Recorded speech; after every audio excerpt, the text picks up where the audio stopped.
क्या आपने कभी ऐसी फौज की कल्पना की है जिसमें फौजी तो होंगे लेकिन उनका कोई रैंक नहीं होगा? ऐसे फौजियों के बारे में सोचा है जो फौज को अपनाने से पहले ही बेगाने कर दिए जाएंगे? ऐसे सैनिकों के बारे में सोचा है जिन्हें अपनी सेना में रहते हुए या सेना से जाने के बाद भी ना तो कोई कैंटीन सुविधा मिलेगी ना ही कोई मेडिकल सुविधा? भी सुना है कि सांसद को तो 5 साल के बाद पेंशन मिल सकती है, लेकिन सैनिक को 4 साल की देश सेवा के बाद पेंशन नहीं मिल सकती है। जय हिंद दोस्तों, सबसे पहले ये वीडियो थोड़ा आपने देखा और ये वीडियो आपको पूरा देखना होगा और समझना होगा कि किस तरह सेना और सैनिकों के बचाव करते हुए इस महिला ने नेताओं पर सीधा कटाक्ष किया है। और सबसे बड़ा कटाक्ष का कारण है अग्निपथ योजना।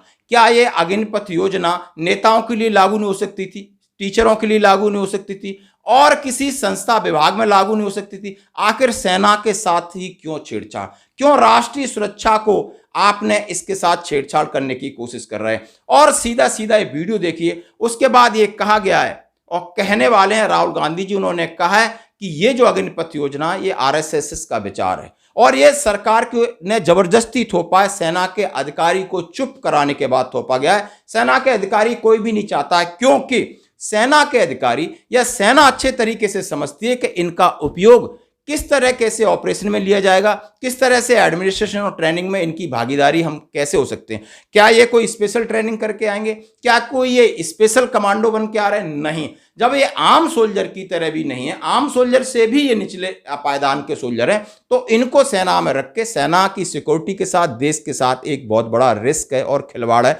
हम सैनिकों को क्यों खिलौना बना रहे हैं? और ये कल की द प्रिंट की खबर निकल के आ रही है कि अब बहुत हो गया, अग्निपथ जितना चलना था चल लिया, अब इसकी अग्नि परीक्षा जैसे ही चुनाव आएंगे हम लेंगे और हम जैसे ही सरकार में आते हैं सबसे पहले अग्निपथ योजना को बंद करेंगे, रोल बैक करेंगे दोस्तों।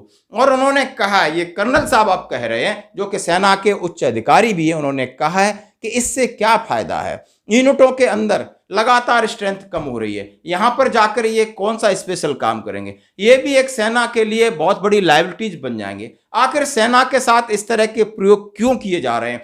तमाम इंटरव्यू दिया। उन्होंने कहा है कि ये कांग्रेस की एक जो सैनिक विंग के कमांडर हैं और इनको नियुक्त किया गया है और उन्होंने आधिकारिक तौर पर यह स्टेटमेंट दिया है कि ये 4 साल वाले अग्निवीर अब जाकर के सिविल में जाएंगे तो क्या करेंगे? इनका भविष्य भी खतरे में है। सेना में 4 साल रहेंगे तो आखिर ये कितना रिस्क लेंगे, कितनी ट्रेनिंग करेंगे, कितना काम करेंगे, कितना यूनिटों में एक तरीके का ये बर्डन फैलाएंगे? इस प्रकार की आप इस वीडियो को देखिए। और उन्होंने कहा है कि अग्निपथ योजना पर लगेगा ब्रेक और होगी रोल बैक। और जो भी लोग हैं अंदर, शायद वो परमानेंट हो या नहीं हो, ये बात की बात है, लेकिन अब इसके ऊपर मुहिम छुड़ गई है, क्योंकि आगे आने वाला अगला साल 2024 एक निर्णायक साल है इस देश के लिए, देश की व्यवस्थाओं के लिए। आप समझ सकते हो कि जनरल इलेक्शन है, बहुत सारे वादे थे, बहुत सारे इरादे थे, वो सारे के सारे धरे रह गए। अब बिल्कुल इनको अब घेरने की तैयारी है सरकार को कई मुद्दों पर। और सबसे बड़ा मुद्दा हम समझते हैं वन रैंक वन पेंशन का हो, अग्निवीर का हो, सेना के साथ लगातार बदलाव का मुद्दा भी एक चुनावी मुद्दा जरूर बनेगा। धन्यवाद।